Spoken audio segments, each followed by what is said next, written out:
Peace and blessings, family. This is Brother Mike X. Welcome to another clip from my YouTube channel, Brother Mike X Speaks.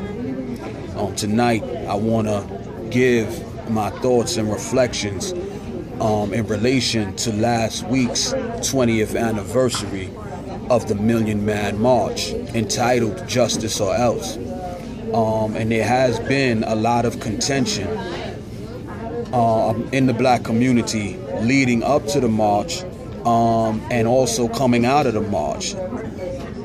First and foremost, I have to say that as you well know, I'm a Malcolmite. You know, I consider myself to be a spiritual son of El-Hajj Malik El-Shabazz, you know, Minister Malcolm X. And you know, that was one of the contentions that I saw, you know, and heard a lot, you know, leading from some groups of people leading up to the march. You know, what about Malcolm X? You know, what about the legacy of Malcolm X? And, you know, in regards to the Nation of Islam and Farrakhan particularly. And I have to say, family, I'm not a registered Muslim with the Nation of Islam. But I have to be honest and say that I have respect for large elements of the legacy of the Nation of Islam, their presence, their discipline, their organization. I have respect for, you know, the pedagogy, you know, the scholarship, you know, the spiritual teachings of the Minister Louis Farrakhan. You know, do I agree with everything that he says? No. You know, particularly in regards to the treatment of the legacy of Malcolm. You know, I definitely don't agree a lot of times with the way they handle the legacy of Malcolm X. But having said that, as a student, as a seeker of truth, as an activist, as someone who is dedicated the last almost quarter of a century of his life to strive to be a responsible, conscious, and aware black man, and to strive to do all that I can to help to positively awaken the family, I have to separate myself from my emotions.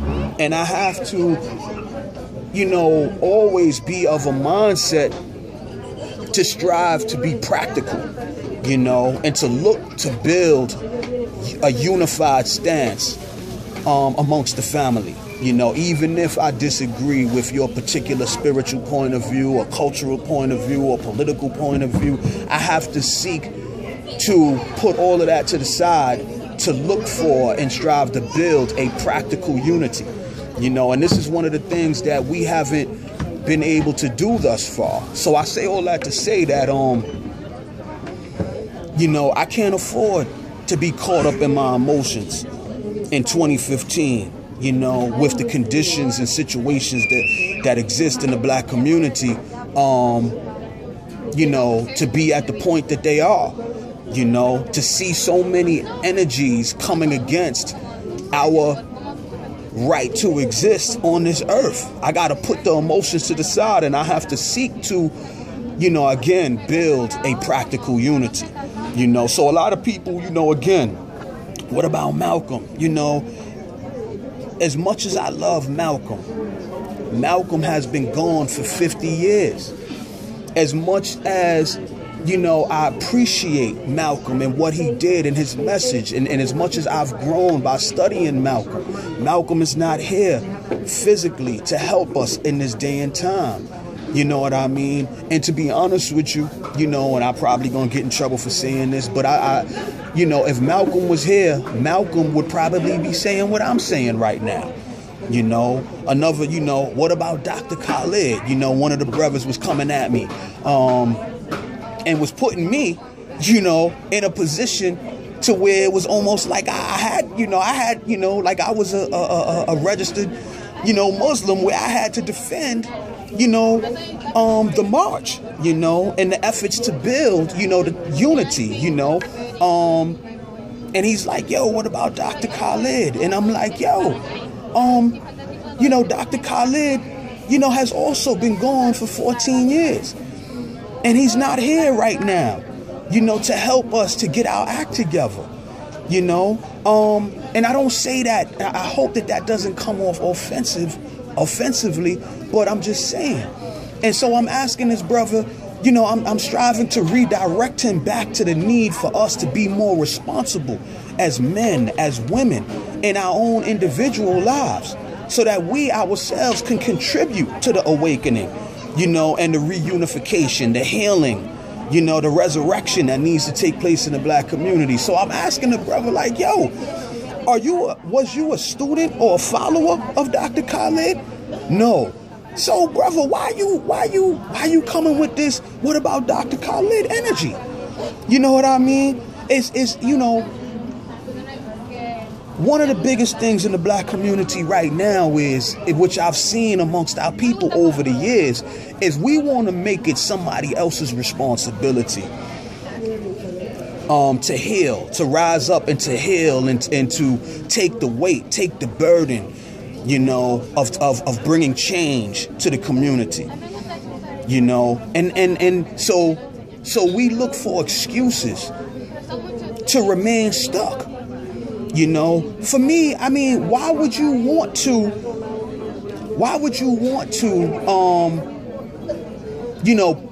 shine negative energy on any effort, that is geared towards discussing the need for us to unify, to come together, what I mean, so that we could heal ourselves and put pressure on any outside group to treat us, respectfully and justly. Why would you want to knock at that? I mean, the cost is too high. I mean, realistically, think about it. Does anyone really like what's going on in the black community? And I'm not just talking about police brutality. I'm not just talking about the miseducation of our children through the schools and through the media. I'm not talking about the fact that 99.9% of the businesses in our neighborhoods are owned and controlled by outsiders. Yeah. All of those are issues that we need to be able to deal with. But I'm speaking more specifically on the fact that there's a large self-hatred, in the black community. There's a large disconnect between men and women. There's a large disconnect between men and other men and women and other women. There's a lot of irresponsibility going on that opens it up for, police brutality to be such a large affront to us, for the domination of our, of the economics, the business, in our community to be owned and controlled, by outsiders, for the schools to be in our communities miseducating us, and the media to be showing no respect, to the dignity, of the black people. The reason why that can happen in the first place is because we have been disconnected from who we need to be in this day and time. So I say all of that to say, family, we need to get past the emotions, you know what I mean? And we need to deal with the cold, hard need for a practical unity, that sees each and every one of us taking responsibility for our lives as men, as women, as adults, as parents.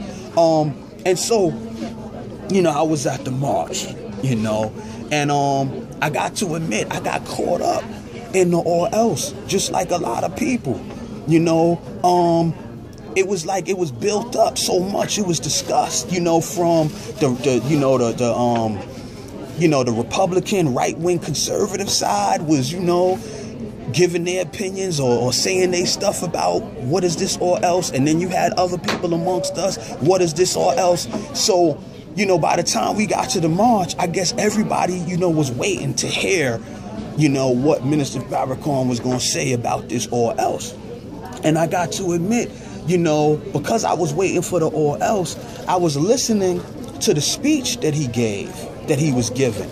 And I heard him charge black men to take responsibility for our own lives and for our relationships with the family, you know, with our women and our children in the neighborhoods. I heard him delivering that message. I heard him charge the sisters that they have to regain a chastity and a stronger,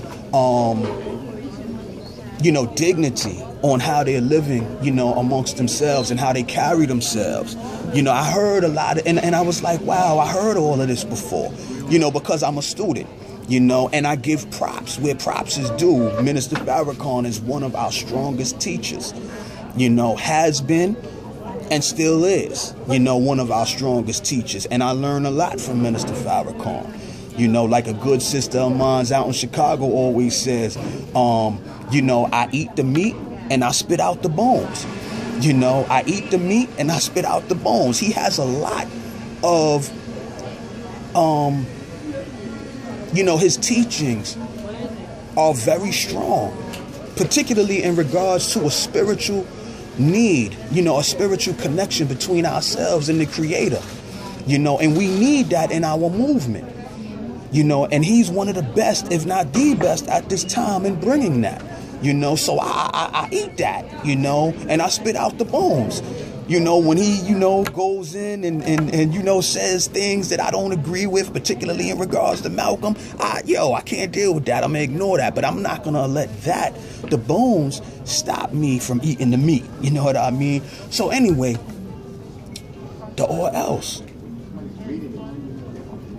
The or else came in a way that nobody expected, you know. And let me tell you what I got, you know, out of the or else. He spoke about the fact that America is a vilified nation in the world today, you know, and how there's a whole lot of other countries and other nations that don't like America and is just waiting, you know, for America to be caught slipping so that they can, you know, step to America, you know. So a house divided against itself can never stand, you know. So the people, the corporate, you know, the corporate, governmental, right wing, you know, whatever elitist forces in America, they have,